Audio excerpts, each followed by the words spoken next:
Hello, I'm going to share with you my health promotion project today, which is Tdap immunization in pregnant women.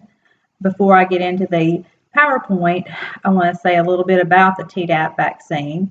It's the only combination vaccine that protects against three potentially life-threatening diseases: tetanus, diphtheria, and pertussis. At one time, all three of these diseases were common in the U.S. and caused quite a few deaths, but routine vaccinations have nearly eliminated tetanus and diphtheria, but pertussis is the only vaccine preventable disease that continues to rise in the U.S. Waning immunity and inadequate vaccination have been blamed for the resurgence of pertussis in the U.S. Pertussis is a respiratory illness commonly known as whooping cough. It's a very contagious disease, and it's caused by a bacteria called Bordetella pertussis. This bacteria attaches to the lining of the airways of the upper respiratory system and releases toxins that lead to inflammation and swelling, and they cause uncontrollable coughing. If you've ever seen anybody or watched a video of somebody that has whooping cough, these coughing fits can be quite violent, and it makes it very hard for the person to breathe. And when they try to inhale, there's a deep whooping sound that they make, and the disease is named for this characteristic whooping sound, and there you hear whooping cough. Pertussis can affect people of all ages, but can be very serious and even deadly for babies less than a year old. There are three stages of pertussis, and the first stage is the catarrhal stage, and it lasts for 1 to 2 weeks.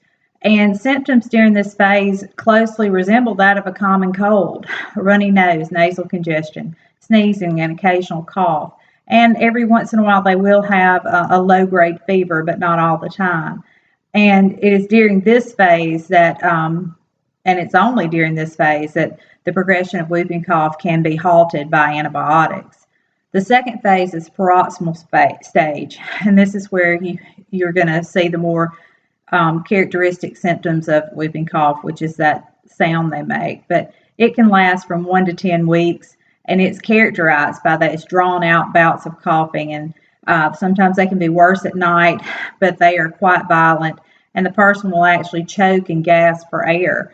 And when you're talking about newborn babies and infants, they'll even appear to stop breathing and turn blue because of the violent coughing spasms. And it's in this stage, like I said, that you can hear that whoop sound. The last stage is a convalescent stage, and it can last several weeks or even months. And during this stage, the person still has a chronic cough, but they don't experience as much coughing, and the coughing fits aren't quite as violent. But again, the cough can go on for months. The ongoing danger of pertussis. I think one of the most dangerous things about pertussis is that, the symptoms resemble that of a common cold. So people don't realize that they have something much more serious going on. And so when they cough and they sneeze, they're unknowingly spreading this disease to others. And, for adults and adolescents, catching pertussis, they're going to have a serious cough, and they can get quite ill. They're going to miss school. They're going to miss work. But when you start talking about infants, newborns, the results can be serious and sometimes even fatal.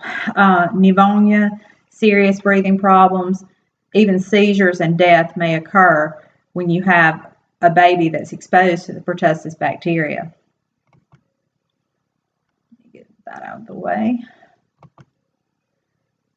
Here's to show you how we've had a rise in, and this was the latest graph that I could find, but a rise in the cases of pertussis. You can see that between about 2003 to around 2008, there was a rise in cases, and then again you see the upward swing again of more cases of pertussis.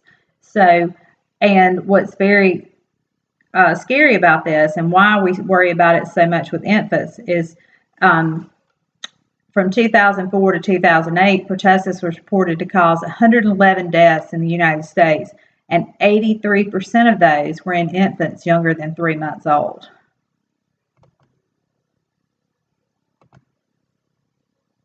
So this is kind of how, when I read that, and after talking, I was doing my women's health clinical, and had asked my preceptor, where she really felt there was some teaching, some needs, and that's something I could work on. And she said that, vaccination was a big one. So when I did a little reading on pertussis, I thought this is an important thing, and I'm going to try to teach the expecting mothers about that. And that's kind of how I came up with my idea. Pertussis can be treated in most cases. If it's caught early enough, it can be treated with antibiotics, and the patient will make a full recovery, even in the children. But it's just so much more serious in the infants that the CDC recommends the best prevention for pertussis is vaccination. And the vaccine used will be the tetanus, diphtheria, and pertussis vaccine. And currently, that vaccine is administered at 2, 4, and 6 months, again at 15 to 18 months, and at 4 to 6 years. And as you can see, these recommendations are going to leave the infants less than 2 months old lacking protection against this very serious pertussis bacteria. So, what we need to do to protect the newborns and the infants.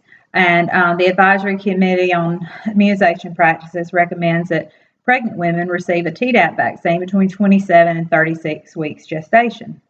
And by receiving this vaccine during the 3rd trimester of pregnancy, the mother is able to pass the antibodies on to the unborn baby and give them some protection in the first few months of life. And I think we've all seen the commercial where the grandmother turns into the big bad wolf, and that's, the baby does not need to be exposed to anybody that's not up to date with their Tdap vaccine. So the ACIP further recommends that all family members and caregivers who have contact with a newborn should also receive the Tdap vaccine or booster 2 to 3 weeks before the baby's born to ensure that they have immunity as well and don't expose the child to that. My health promotion project. I created a health promotion project designed to educate expecting mothers on the risks and benefits of receiving the Tdap vaccine during pregnancy. I implemented this project at Physicians for Women's Health Clinic here in Greenville, Alabama, under the preceptorship of Katie Blanchard. She was a nurse practitioner working that clinic. The clinic provides women's health care services, including OBGYN services, to Butler County and several surrounding rural communities. And they see on average around 160 patients a month, and about 40% of these visits are for prenatal education and care. We live in a very rural community, and so, we lack a lot of the specialty services, and OB is one of those. And I think when you don't have access to a lot of prenatal care, it puts the mothers and the infants at high risk for morbidity and mortality. And so I was glad to have the opportunity to be able to go in here and see if I could make a difference in something that I felt was very important. The design of the project focused on the clinic visits of prenatal patients seen by the student nurse practitioner during a 2-week period in the month of October 2016. The goal of the project was to provide expecting mothers with verbal and written education regarding the Tdap vaccine so they could make an informed decision regarding whether they wanted to receive the vaccine during their 3rd trimester of pregnancy. And what I did was, over a 2-week period, I interviewed patients and kind of talked with them about the Tdap vaccination and went over several things with them. I found that a lot of them expecting mothers were under the impression that if they had received the Tdap vaccine in the past, they didn't need it again. Another concern, or another thing that I saw common with them, was they didn't understand the difference between the tetanus and the TD vaccine and the Tdap vaccine. So I tried to focus on those points. I always tried to explain about what the pertussis bacteria was and how it affected the lungs. I really focused on how much more serious it was for children and for infants, and so they would understand. And I explained the CDC recommendations. And then I always, gave them the opportunity to ask me questions, and we talked about side effects and those type things. I did give them a written pamphlet. Let me go over to that. That also informed them about some things that I felt were important. Now, this is, of course, a trifold, and that's not very helpful right there. But, you know, why do you need the Tdap vaccine during pregnancy? What is the difference between the TD vaccine and the Tdap vaccine? When should it be given so they know what month of their pregnancy or they should have it? And do I need the Tdap vaccine during every pregnancy? Because you do. And so I explained that.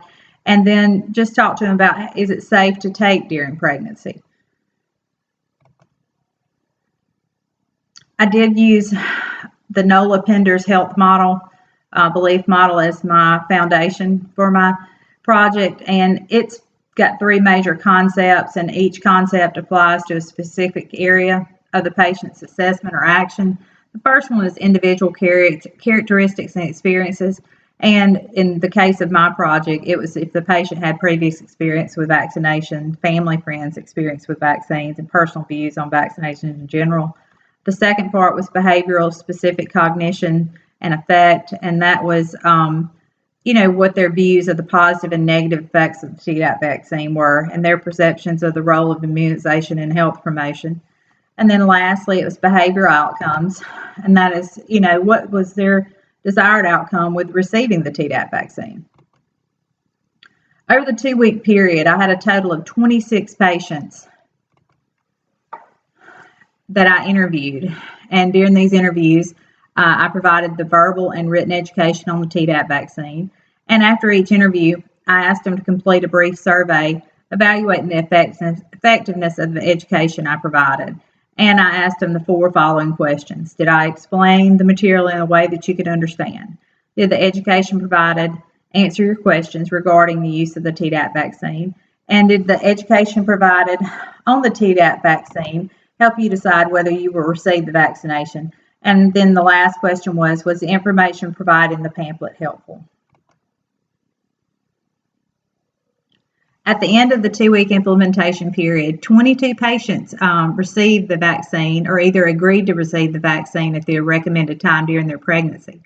4 patients decided against it. 2 of them stated that even though they understood the risk and benefits associated with the vaccine, they still didn't trust that it was safe to use during pregnancy. 1 other patient refused the vaccine, stating that she had read online that the preservatives used in all vaccines were harmful, and she wasn't going to use vaccines at all. And the 4th patient refused the vaccine, stating that she felt that pertussis was still a rare disease and that did not believe that vaccination was necessary.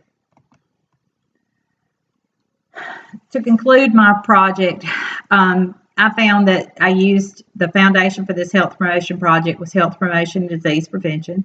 I provided expected mothers with information regarding pertussis, including risks and benefits and the serious health risks this highly contagious disease poses to infants who are exposed.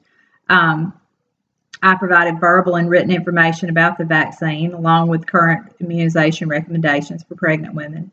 And I provided an opportunity to ask questions, and I was able to, by doing so, I was able to correct patient misconceptions and offer accurate information about the material, the maternal and fetal benefits of receiving the Tdap vaccine.